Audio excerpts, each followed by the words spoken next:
नरेंद्र मोदी जी ने कितना कर्जा माफ किया?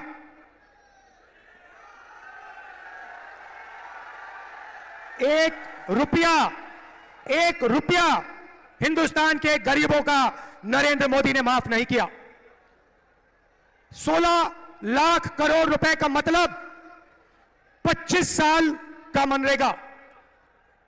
16 लाख करोड़ रुपए का मतलब जितना हमने किसानों का कर्जा माफ किया था, अगर आप उसे 25 बार करो तो 16 लाख करोड़ रुपए बनते हैं।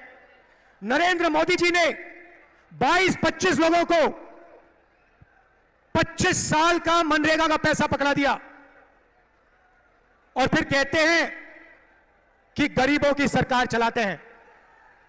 उन्होंने 22 अरब पतियों की मदद की। तो आज मैं आपको साफ बताने आया हूं, हमारा जवाब क्या है, मैं आपको बताने आया हूं। उन्होंने अरबपति तैयार किए, हम करोड़ों लाखपति बनाने जा रहे हैं। हर गरीब परिवार की लिस्ट बनेगी और हर गरीब परिवार में से एक महिला का नाम चुना जाएगा और उस महिला के बैंक अकाउंट में कांग्रेस पार्टी की सरकार, इंडिया गठबंधन की सरकार हर साल सीधे बैंक अकाउंट में 1 लाख रुपया डालने जा रही है। महीने के 8,500 रुपए, साल के 1 लाख रुपए करोड़ों महिलाओं के बैंक अकाउंट में हर महीने ठकाठक ठकाठक ठकाठक ठकाठक ठकाठक ठकाठक ठकाठक। आप अरबपति बनाओ, हम लाखपति बनाएंगे। आप 25 अरबपति बनाओ, हम करोड़ों लाखपति बनाएंगे। भाइयों और बहनों,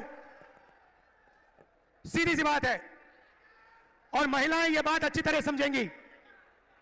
हिंदुस्तान में 21वीं सदी में स्त्री और पुरुष दोनों जॉब करते हैं। सही?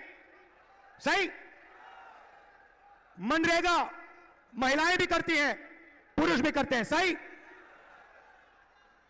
तो जब आप जॉब करते हो, 8-10 घंटे की जॉब करते हो, स्त्री को भी पैसा मिलता है, पुरुष को भी पैसा मिलता है। सही?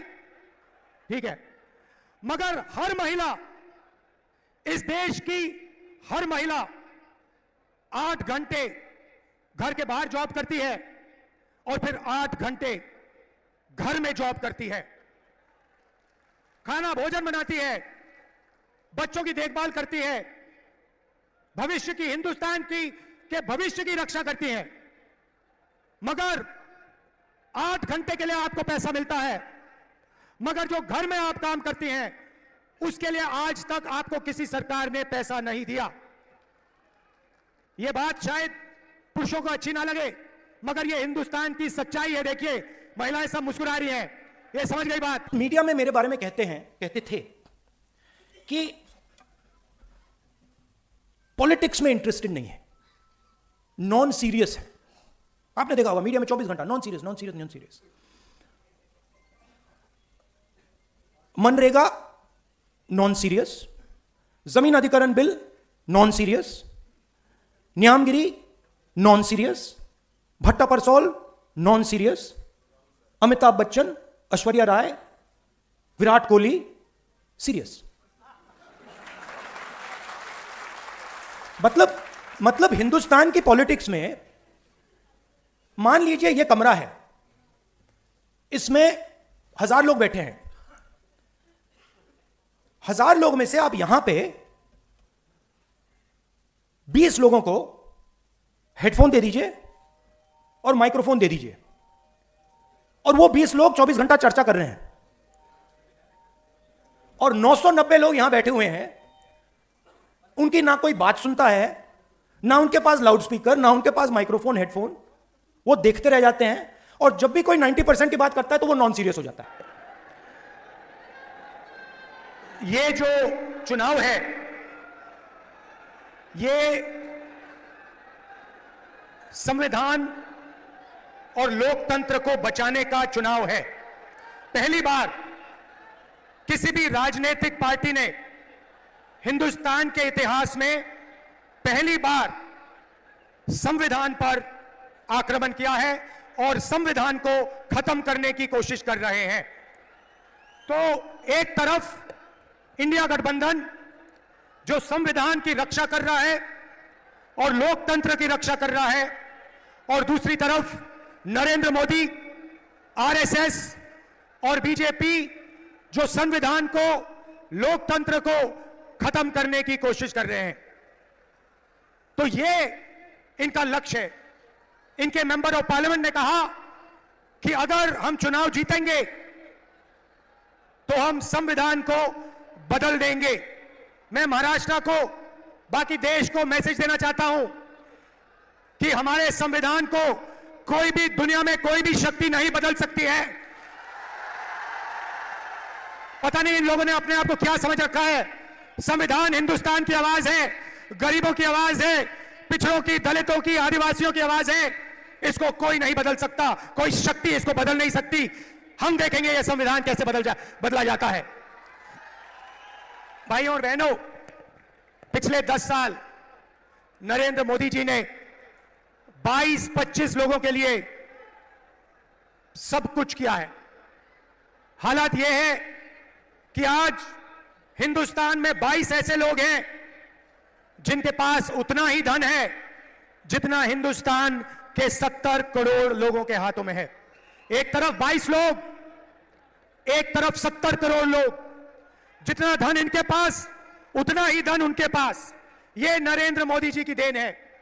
नोटबंदी 22 लोगों के लिए की, किसान बिल 22 लोगों के लिए किए, जीएसटी 22 लोगों के लिए किया, 16 लाख करोड़ रुपए नरेंद्र मोदी ने 25-30 लोगों का कर्जा माफ किया है। मैं आज आपसे पूछना चाहता हूं, हिंदुस्तान के किसानों का, मजदूरों का, पिछड़ों का, दलितों का, स्टूडेंट्स का नरेंद्र मोदी जी ने कितना कर्जा माफ किया? हिंदुस्तान की गरीब महिलाओं के बैंक अकाउंट में 1 लाख रुपए हर साल, 8,500 रुपए हर महीने, टकाटक टकाटक टकाटक टकाटक टकाटक। दूसरी बात, यहां बहुत सारी आशा और आंगनवाड़ी की महिलाएं हैं, उनको सीधा मैसेज देना चाहता हूं, आपकी आमदनी हम दुगनी करने जा रहे हैं। और हिंदुस्तान की सरकार में और पब्लिक सेक्टर में महिलाओं को 50% रिजर्वेशन देने जा रहे हैं। यह थी पहली लाखपतियों की लिस्ट। अब मैं आपको दूसरी लाखपतियों की लिस्ट देने जा रहा हूं।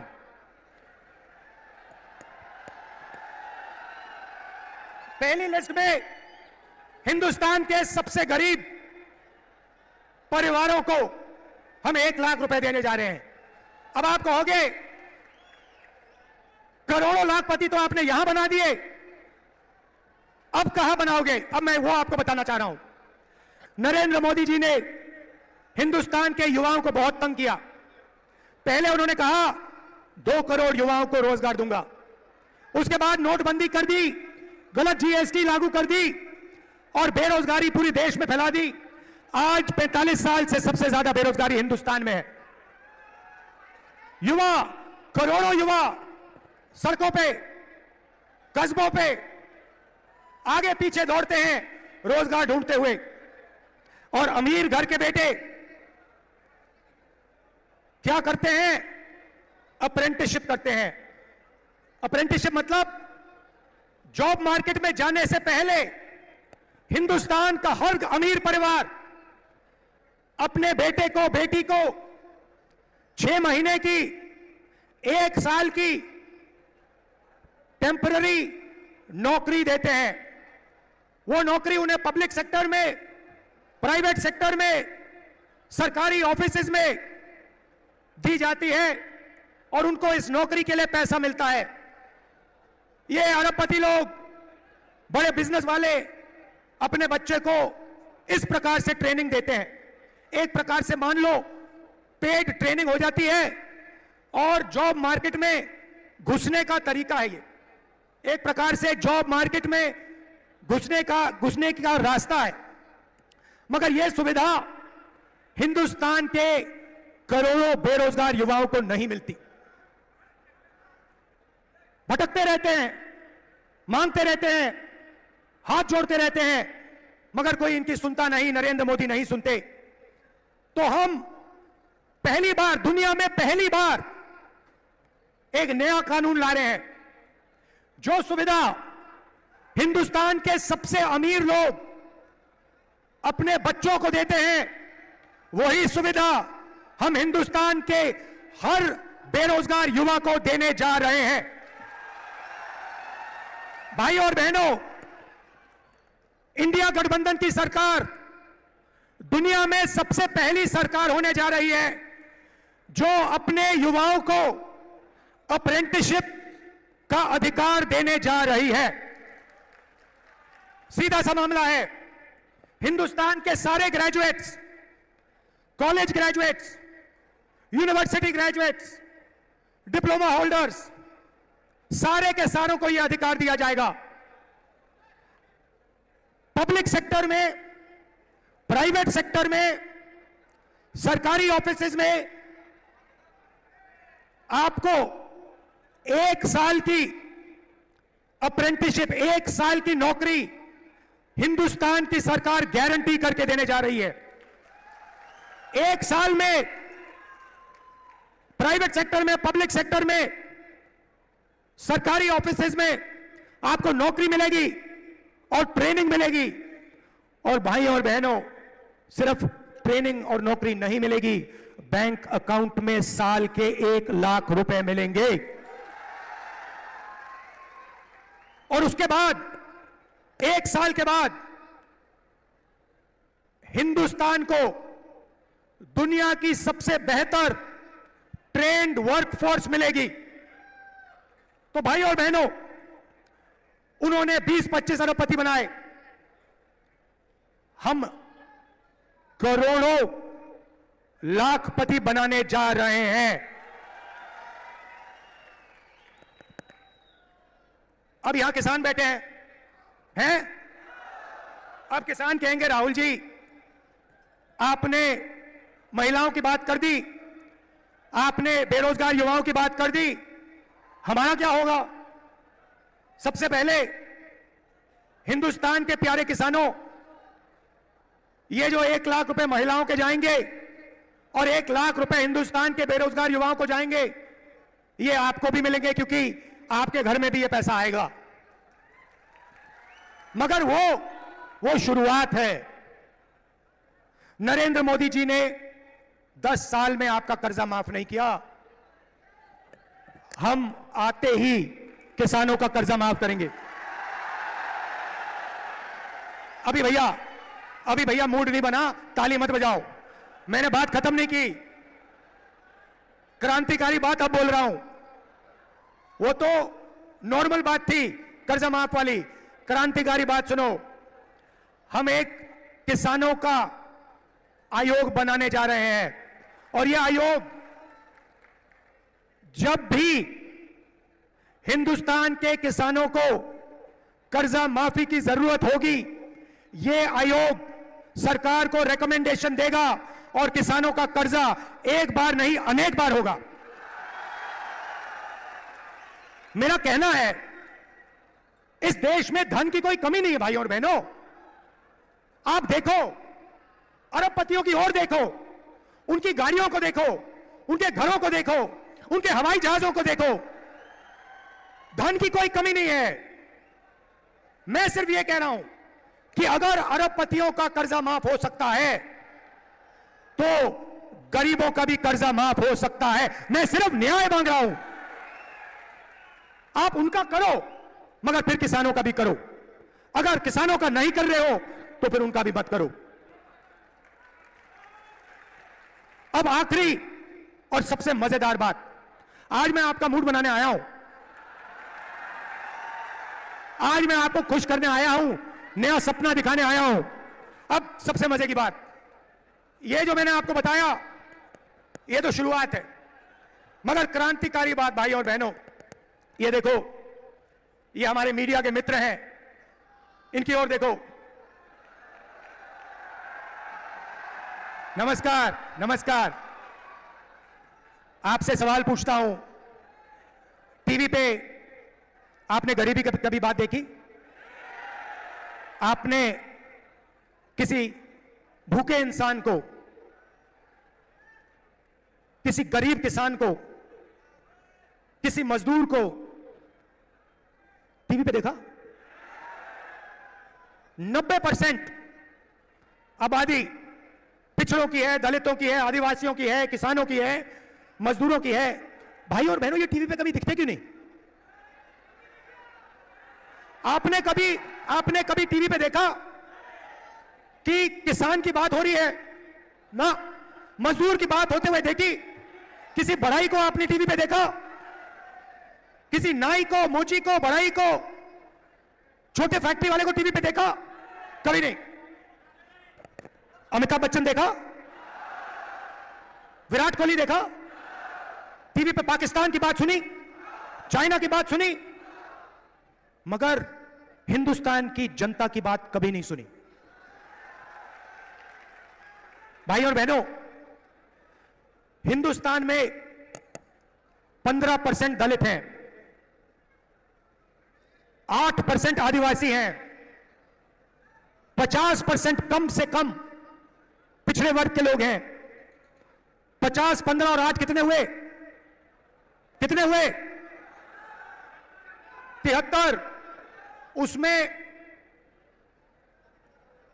15% माइनॉरिटी जोड़ दो, कितने हुए? और उसमें 5% गरीब जनरल कास्ट जोड़ दो, कितने हुए? 90% से ज्यादा। भाई और बहनों, मैंने मीडिया की कंपनियों के मालिकों की लिस्ट निकाली।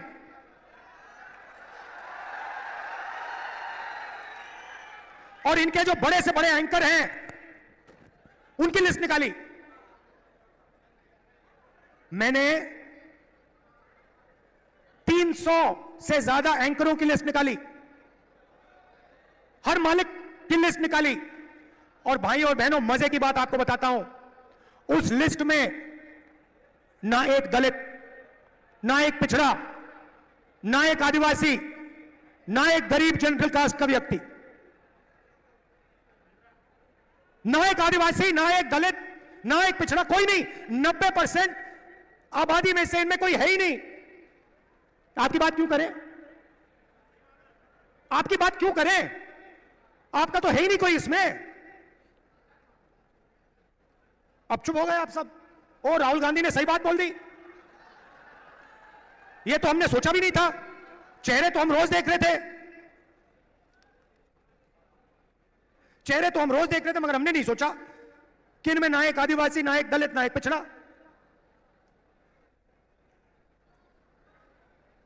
ठीक है, छोड़िए।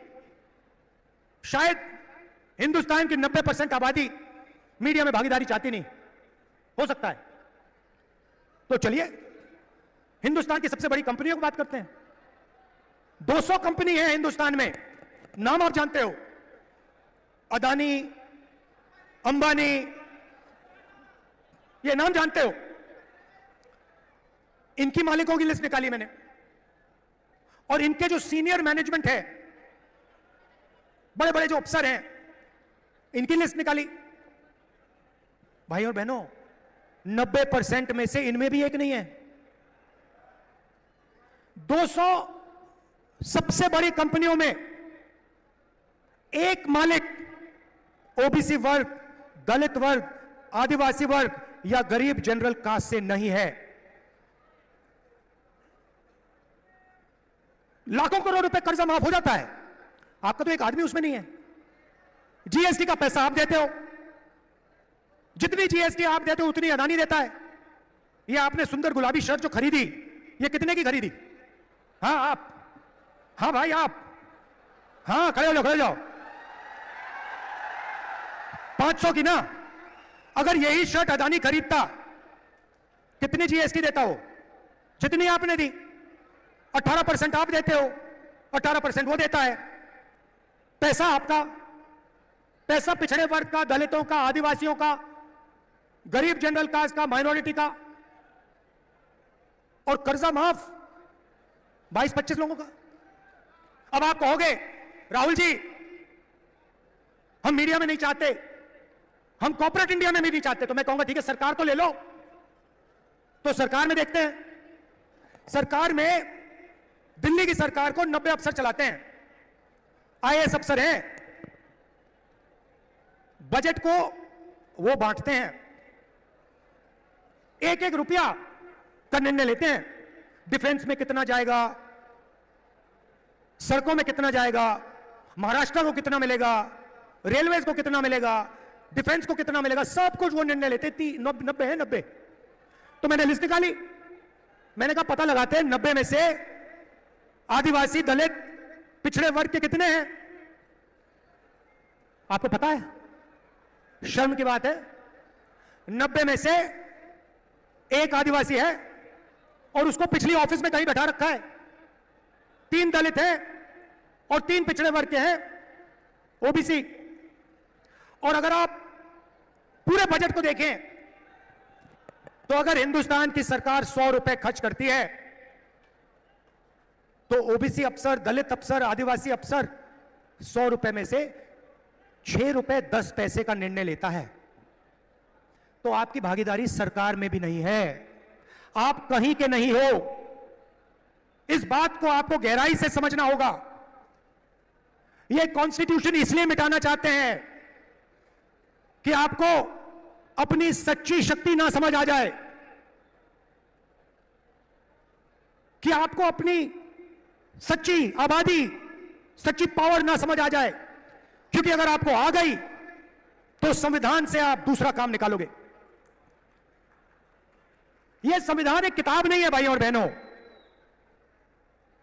यह गरीबों का हथियार है और इस हथियार को नरेंद्र मोदी 22-25 लोगों के साथ मिलकर खत्म करने की कोशिश कर रहे हैं। और जब भी मैं इस बात को बोलता हूं, नरेंद्र मोदी आपके ध्यान को इधर उधर ले जाते हैं, कभी पाकिस्तान, कभी चाइना, इधर उधर इधर उधर। सीधा सा उदाहरण, राम मंदिर का इनॉग्रेशन आपने देखा? पार्लियामेंट का उद्घाटन आपने देखा? राष्ट्रपति का चेहरा आपने उद्घाटन में देखा? क्यों नहीं? हिंदुस्तान की हेड ऑफ स्टेट है, राष्ट्रपति हैं, आदिवासी हैं, उनको ना राम मंदिर में जाने दिया और ना नए पार्लियामेंट में घुसने दिया। और फिर आदिवासियों की बात करते हैं, आपको नया नाम दे दिया, वनवासी। आप वनवासी नहीं हो, आप आदिवासी हो। आदिवासी का मतलब वो लोग जो हिंदुस्तान के पहले मालिक थे। तो भाइयों और बहनों, दूध का दूध, पानी का पानी करना है। हिंदुस्तान का एक्सरे कराना है। एक्सरे का मतलब जाति जनगणना। जाति जनगणना के बाद दलितों को, आदिवासियों को, पिछड़ों को, गरीब जनरल कास्ट के लोगों को, माइनॉरिटीज को, सबको अपनी आबादी के बारे में साफ पता लग जाएगा, किसकी कितनी आबादी है। और जाति जनगणना के साथ हम इकोनॉमिक सर्वे कराएंगे, हिंदुस्तान की हर संस्था का सर्वे कराएंगे और दूध का दूध, पानी का पानी हम कर देंगे। ये जैसे सफेद क्रांति हुई, हरी क्रांति हुई, ये क्रांतिकारी निर्णय है भाइयों और बहनों। और ये काम हम सरकार बनाने के एकदम बाद करने जा रहे हैं। तो ये मैं आज आपसे कहने आया था। मजा आया? जितना पैसा भाइयों और बहनों, जितना वो अरबपतियों को देंगे ना, जितना अरबपतियों को देंगे, उतना हम किसानों को, मजदूरों को, गरीबों को, पिछड़ों को, दलितों को, आदिवासियों को देंगे। तो याद रखिए, 2 तरीके से हम लाखपति बनाने जा रहे हैं। महालक्ष्मी योजना और अप्रेंटिसशिप का अधिकार। और इन दो क्रांतिकारी काम करने के बाद हिंदुस्तान का चेहरा बदलने जा रहा है।